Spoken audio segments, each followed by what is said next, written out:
Hello दोस्तों, आप सभी का स्वागत है अपने चैनल रेशमा हिंदी अकेडमी पर, जिसमें हम GIC lecturer, LT grade, UP TGT, PGT, Hindi समग्र पाठ्यक्रम पर आधारित प्रश्नोत्तरी करा रहे हैं, जिसमें है प्रैक्टिस सेट 12। इससे पहले हम 11 प्रैक्टिस सेट करा चुके हैं, जो कि एग्जाम की दृष्टि से अत्यंत महत्वपूर्ण है। आप लोग उन्हें देख लीजिए। तो चलिए बढ़ते हैं आज के अपने प्रैक्टिस सेट 12 की तरफ। तो पहला प्रश्न है, कहानी एक कहानी एक सूक्ष्मदर्शी यंत्र है जिसके नीचे मानवीय अस्तित्व के दृश्य खुलते हैं। यह कथन किसका है? यानी कहानी एक सूक्ष्मदर्शी यंत्र है जिसके नीचे मानवीय अस्तित्व के दृश्य खुलते हैं। यह कथन किसका है? ए अज्ञेय, बी रामविलास शर्मा, सी मुक्तिबोध, या फिर डी है भवानी प्रसाद मिश्र। तो प्रश्न 1 का सही आंसर है ए अज्ञेय। यानी यह कथन किसका है? तो यह कथन है अज्ञेय का। चलिए बढ़ते हैं अगले प्रश्न की तरफ।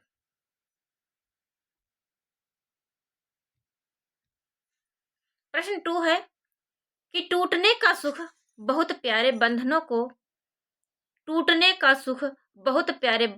आज झटका लग रहा है। टूट जाएंगे कि मुझको आज खटका लग रहा है।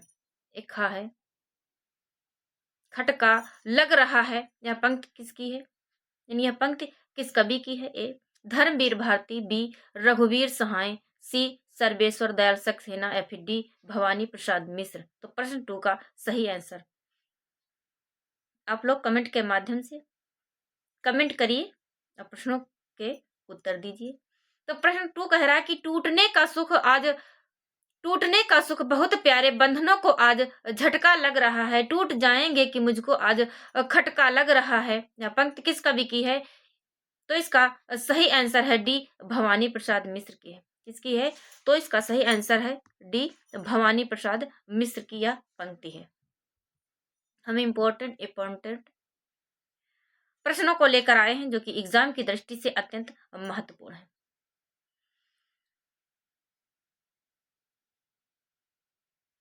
प्रश्न 3 है कि नवगीत रागात्मक चेतना का पर्याय है। यह कथन किसका है? ए उमाकांत मालवीय, बी बीरेंद्र मिश्र, सी रविंद्र सहगल, या फिर डी है माहेश्वर तिवारी का। यानी नवगीत रागात्मक चेतना का पर्याय है प्रश्न 3 का सही आंसर। तो इसका सही आंसर है सी रविंद्र भ्रमर का है। यानी यह कथन किसका है? तो यह कथन है रविंद्र भ्रमर का कथन है। प्रश्न 3 का सही आंसर है सी रविंद्र भ्रमर। आप लोग वीडियो में एंड तक बने रहिए, वीडियो को फुल वॉच करिए। चैनल पर पहली बार आए हैं तो चैनल को सब्सक्राइब करिए। प्रश्न 4 है कि हिंदी साहित्य का मनोवैज्ञानिक इतिहास के लेखक हैं। प्रश्न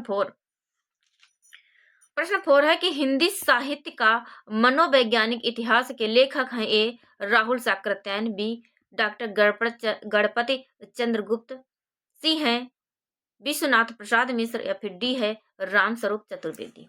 तो हिंदी साहित्य का वैज्ञानिक इतिहास के लेखक प्रश्न 4। तो इसका सही आंसर है बी डॉक्टर गणपति चंद्र गुप्त। हिंदी साहित्य का वैज्ञानिक इतिहास है डॉक्टर गणपति चंद्र गुप्त का। राहुल सक्रात्यायन, तो राहुल सक्रात्यायन की रचना है हिंदी काव्यधारा। राहुल सक्रात्यायन की है हिंदी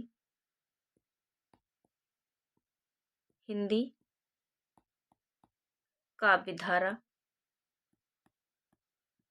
हिंदी काव्यधारा विश्वनाथ प्रसाद मिश्र का है। यानी विश्वनाथ प्रसाद मिश्र की रचना है हिंदी साहित्य का अतीत। हिंदी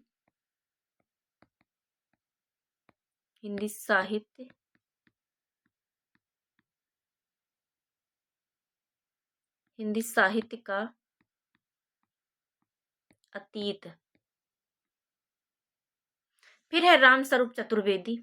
तो रामस्वरूप चतुर्वेदी की रचना है हिंदी साहित्य और संवेदना का विकास। हिंदी साहित्य, रामस्वरूप चतुर्वेदी की रचना है हिंदी साहित्य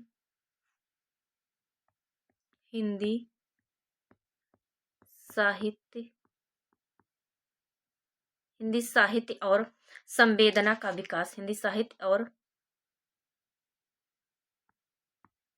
और संवेदना संवेदना का विकास। हिंदी साहित्य और संवेदना का विकास। हिंदी साहित्य का वैज्ञानिक इतिहास के लेखक हैं डॉक्टर गणपति चंद्र गुप्त। राहुल सकृत्यायन की रचना है हिंदी का विधारा। विश्वनाथ प्रसाद मिश्र की रचना है हिंदी साहित्य का अतीत। फिर है रामस्वरूप चतुर्वेदी। रामस्वरूप चतुर्वेदी की रचना है हिंदी साहित्य और संवेदना का विकास। चलिए बढ़ते हैं अगले प्रश्न की तरफ। अगला प्रश्न है प्रश्न 5। प्रश्न 5 है कि भारतेंदु युग का साहित्य जनवादी इस अर्थ में है कि वह भारतीय समाज के पुराने ढांचे से संतुष्ट न रहकर उसमें सुधार भी चाहता है। यह कथन किसका है? ए डॉक्टर रामविलास शर्मा, बी है रामस्वरूप चतुर्वेदी, सी है नामवर सिंह या फिर डी है निर्मला जैन की। तो प्रश्न 5 का सही आंसर, प्रश्न 5 का सही आंसर है ए डॉक्टर रामविलास शर्मा। यह कथन डॉक्टर रामविलास शर्मा का है। ये भारतेंदु युग का साहित्य जनवादी इस अर्थ में है कि वह भारतीय समाज के पुराने ढांचे से संतुष्ट न रहकर उसमें सुधार भी चाहता है। यह कथन है डॉक्टर रामविलास शर्मा का। चलिए अगले प्रश्न की तरफ बढ़ते हैं। अगला प्रश्न है प्रश्न 6। प्रश्न 6 है कि शमशेर का गद्य हिंदी का जातीय गद्य है। यह कथन किसका है? ए मुक्तिबोध, बी रामचंद्र तिवारी, सी विष्णु खरे या फिर डी है मलयज। प्रश्न 6 कह रहा है कि शमशेर यानी शमशेर बहादुर सिंह का गद्य हिंदी का जातीय गद्य है। यह कथन किसका है? तो यह कथन है रामचंद्र तिवारी का। किसका है? तो इसका सही आंसर है बी रामचंद्र तिवारी का कथन है। अगला प्रश्न है प्रश्न 7। प्रश्न 7 है कि घुटन आत्मकथा के लेखक हैं। ए तुलसीराम, बी सूरजपाल सिंह, सी है माता प्रसाद, डी है रमाशंकर आर्य। तो घुटन आत्मकथा के लेखक, इसका सही आंसर है डी रमाशंकर आर्य हैं। कौन है? तो घुटन आत्मकथा के लेखक हैं रमाशंकर आर्य। घुटन आत्मकथा कब की है? तो यह 2005 की है। 2005 की है। तुलसीराम की आत्मकथा है, तो तुलसीराम की आत्मकथा है मुर्दैया मणिकर्णिका। मुर्दैया, चलिए लिख देती हूं मुर्दैया। मुर्दैया का पहला यानी प्रथम भाग कब प्रकाशित हुआ? तो यह 2010 में प्रकाशित हुआ। मुर्दैया का प्रथम भाग 2010 में प्रकाशित हुआ।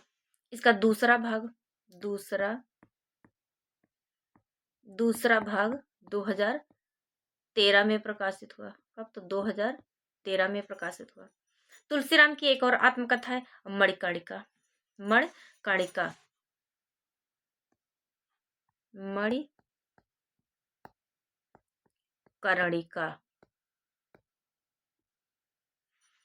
तुलसीराम की है। फिर है सूरजपाल सिंह चौहान की आत्मकथा। तो सूरजपाल सिंह चौहान की आत्मकथा है तिरस्कृत।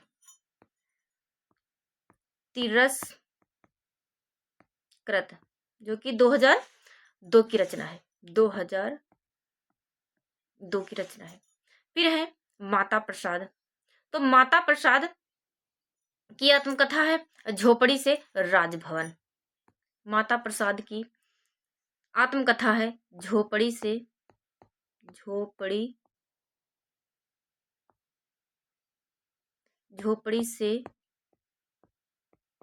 राजभवन।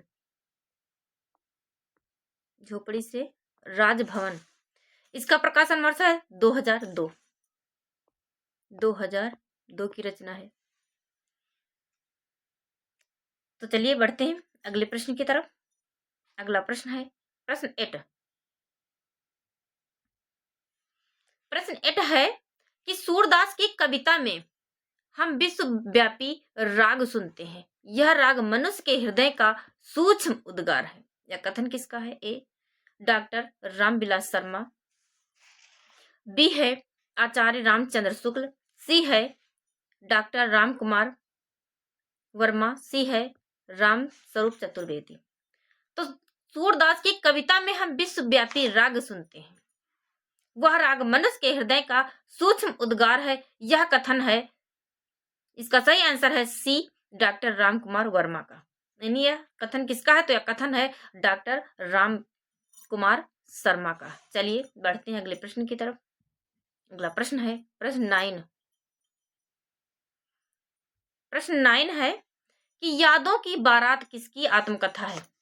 यादों की बारात किसकी आत्मकथा है? ए राही मासूम रजा, बी है फणीश्वर नाथ रेणु, सी है जोश मलिहाबादी, या फिर डी है सुमित्रा नंदन पंत। तो यादों की बारात किसकी आत्मकथा है? तो यादों की बारात आत्मकथा है जोश मलिहाबादी की। किसकी है? तो इसका सही आंसर है सी, जोश मलिहाबादी की। इन यादों की बारात सन 1972 ईस्वी में मूलतः उर्दू भाषा में लिखित है। बाद में इसका हिंदी अनुवाद भी इसी नाम से हुआ है, यानी यादों की बारात नाम से ही हुआ है। यानी यादों की बारात सन 1972 ईस्वी की रचना है। यह उर्दू भाषा में लिखित है, यानी मूलतः उर्दू भाषा में लिखित है। मूलतः उर्दू भाषा में लिखित है। बाद में इसका अनुवाद भी इसी नाम से हुआ है। चलिए बढ़ते हैं अगले प्रश्न की तरफ। अगला प्रश्न है प्रश्न 10। प्रश्न 10 है कि मराठी भाषा की लिपि है, मराठी भाषा की लिपि है ए देवनागरी, बी गुजराती, सी मराठी, या फिर डी है फारसी। तो मराठी भाषा की लिपि है, इसका सही आंसर है ए देवनागरी।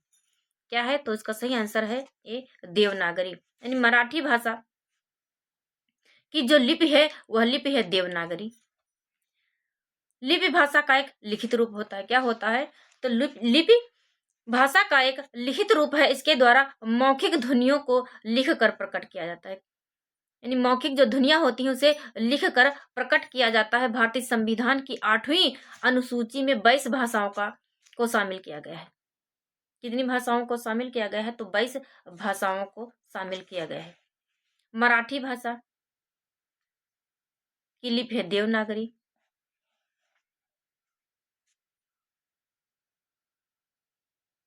तो चलिए बढ़ते हैं अगले प्रैक्टिस सेट की तरफ। तो आज की हमारी प्रश्नों की सीरीज यहीं तक। मिलते हैं एक नए प्रैक्टिस सेट के साथ। चैनल पर पहली बार आए तो चैनल को सब्सक्राइब करिए, वीडियो को लाइक करिए, ज़्यादा से ज़्यादा शेयर करिए। एक नई एनर्जी, नई उम्मीद और एक नए प्रैक्टिस सेट को लेकर जल्द ही हाजिर होंगे। तब तक आप लोग हमारे इस महत्वपूर्ण प्रश्नों के संकलन को देखते रहिए। Thank you.